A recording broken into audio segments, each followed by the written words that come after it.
Welcome to a video on how to get good at the Yeti Chomper, perhaps the most conflicting character in the game. Players who are able to even get a somewhat decent grip on the world's most awkward projectile arc will be able to consistently piss off more enemies than the average roadie Z-main. Let's get started.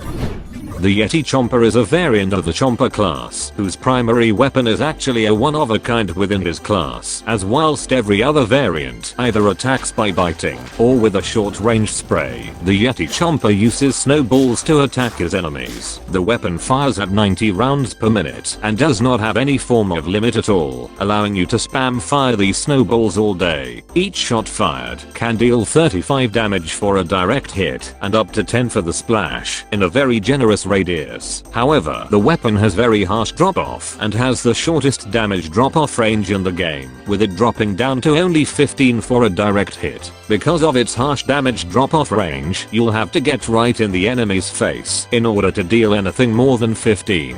The projectiles fired also arc heavily at mid-range and have a range cap of 75 meters, though this limit is barely ever in play, since they'll often flop to the ground long before it hits that limit. Much like every other annoying heap of shit that is an ice variant, the Yeti Chomper can chill and freeze his enemies, which ties in well with the Chomper class, given that they have access to goop they can use in combination with the ice effect to easily lock down their enemies. Some accounts have stated that Chomp Cannon synchronizes extremely well with Yeti Chomper, and whilst it does have some weight because of his freezing effect, the amount of utility goop provides is simply far too strong to swap out for purely raw damage. Plus goop is available much more often. Landing 1 or 2 hits will slow them down, though by landing 4 direct hits in rapid succession, you can freeze an enemy solid for the next 2.1 seconds. This becomes 8 shots if every one of them is splash, since the freeze rate is halved on splash hits. The optimum upgrade setup for the Yeti Chomper would be the damage, health regeneration, and ice upgrades, with the ice upgrade being especially important as it reduces the number of direct hits needed to freeze them from 4 to 3 and the number of splash hits from 8 to 6, which allows for much more consistent freezing and allows you a better window of opportunity to freeze and claim your victims. In terms of strengths, similar to AC Parry, the Yeti Chomper can easily synchronize his ice effect with goop, in allowing him to almost be guaranteed to win one-on-one fights even if spotted first. His ranged projectile also allows him to engage in scenarios where every other Chomper would either struggle or outright lose.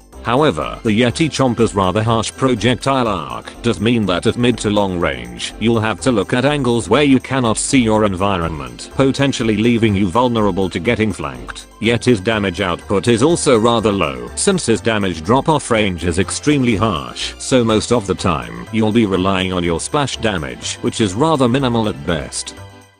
Thanks to this guide, you will now learn how to properly synergize your goop with the freeze effect and piss off the ever-living shit out of Z-mechs who just want to play the damn game. Be sure to come back for the next episode next week. Thanks for watching, and don't forget to subscribe for more shit like this. Have fun.